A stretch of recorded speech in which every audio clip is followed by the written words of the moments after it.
Yang Tidak Lupa, or translated from Malay as The One Who Did Not Forget, is a prep room project that initially explores the many different ways of tracing feminine identity in Malaya and Singapore's art world, from the 1960s to the 1990s.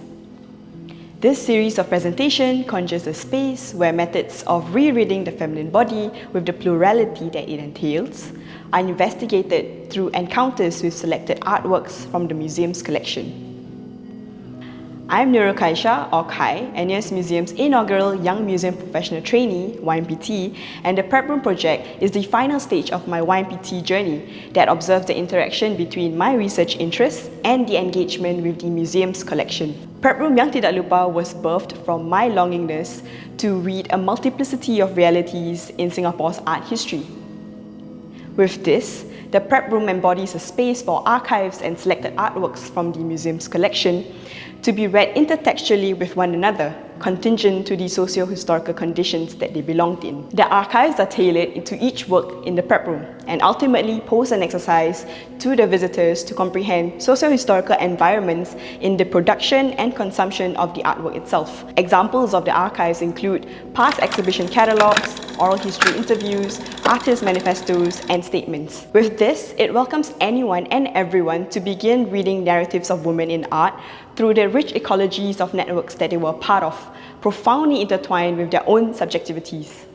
The title for the prep room, Yang Tidak Lupa, was gleaned from the many letters exchanged between artists Rohani Ismail and Georgette Chen, which quickly became the onset for my research interests all these years. I have had the privilege of spending a summer getting acquainted with these letters, and this encounter with the archives had transpired into the prep room that you've seen today. Taking the sign-off Yang Tidak Lupa, written between these two artists beyond their correspondences, the prep room titles also signals towards the nascent state of remembering as the primary step to rereading and representing these gendered bodies in narratives of art.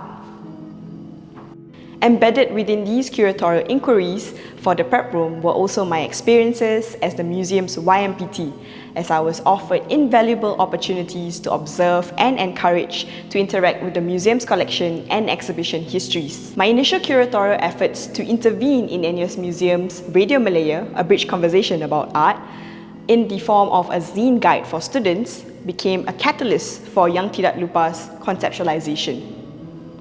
It was through these encounters that I was able to recalibrate my research interests and introduce the feminist praxis in ideating the Yang Tidak Lupa's lines of curatorial inquiry. Hence, the prep room Yang Tidak Lupa emerges as a space with a palimpsest nature, ever-evolving and learning in the presentation of archives and staging of investigative questions set to expand Singapore's history of art through the lens of gender. The realm of the archival materials presented alongside these works note an imperative language that demands to be interpreted in the contingent reading of works and artistic practices. These archives build upon narratives that are relational, underlining idiosyncratic realities that are also actively interacting with one another. Here, this intertwined presentation of the artworks and archives hope to encourage the tracing of feminine identities that emphasize on their collaboration and connections. So, works in the prep room Yang Tidak Lupa are set to expand the definitions of the feminine body and of its porous boundaries through the potential rereadings of these works.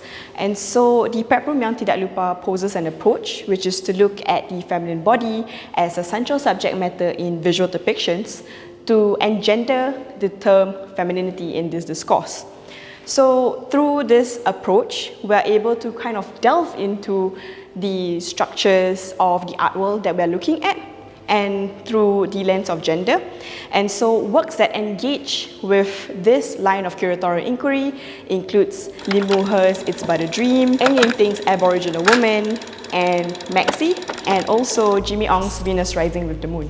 In Venus Rising with the Moon, visual artist Jimmy Ong has depicted the feminine body of Venus, the central subject matter for this work, in a rather exceptional way. This work was described once by art historian T.K. Sebapati on how it could be interpreted as an allegory of narcissistic self-absorption or on how her inward gaze was proceeding from a longing of self-knowledge and self-affirmation. In this prep room, visitors are able to consider not only the formalist visuals of the work, but also of the archives that comes with it. This includes a sketch by Jimmy on his initial studies on gendered bodies, and also of his artistic statements on the portrayal of these bodies. With this, further inquiries could be posed for future rereadings of the works. This includes, how did Jimmy vested the celebrated role of Venus in his portrayal of the feminine body? How is the image of Venus as a point of contemplation and self-reflection then inform the way we think about feminine bodies portrayed as subject matters in art?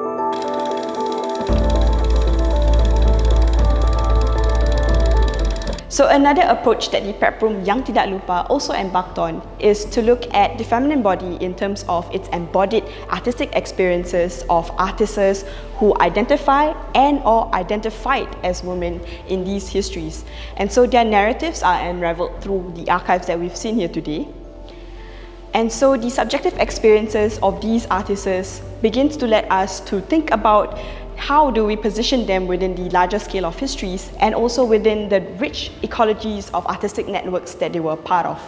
And so artworks that engage with this line of curatorial inquiry includes Ng Ting's Portrait of Rohani, Mastura Abdul Rahman's Malam Kenduri, Sunni's Flowers, and Life is Hard. For prep room Yang Tidak Lupa, Ng Ting's Portrait of Rohani and its archival materials expand on not only the relations shared between Ng Ting and the sitter, none other than artist Rohani Ismail herself, but also offer artistic practice and subjectivities as a rightful artist. Rohani's archives unearth a plausible trajectory of artistic practices and consequently poses a method for tracing her identity within art worlds in the 1960s Malaya then. Here we begin tracing her position in the art world at the roots of her artistic ecology, starting with her two close friends who were prominent in art circles, Georgette Chen and Ng Ting. Through the exploration of her selected archives, one can observe realities of modern artists who do not fit the caveat of being included in these narratives of art, and ultimately question further on the systemic and socio-historical conditions that have left said artists between the forgotten crevices of history.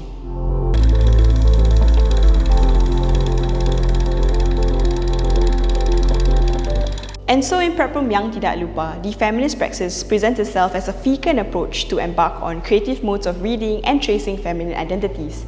But it's clear that the treatment of bodies, especially gendered bodies in narratives of art, are not equal.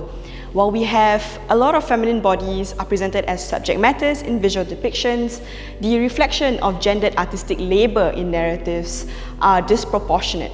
And so works such as Bad Luck View by Ho Soon Yin, Jacqueline Ng's My Diploma, and Samantha Teo's and Budi Agung Kuswara's Mother and Daughter, Ibu Wirnani and Medi, interacts with this curatorial inquiry to look at how we can expand the way we look at gender and image women artists in these narratives. Reinstated as a seminal figure within the prep room for their exhibition, We Kissed, Ho Soon Yin and her position in Singapore's art history are brought forth through their work Bad Luck View.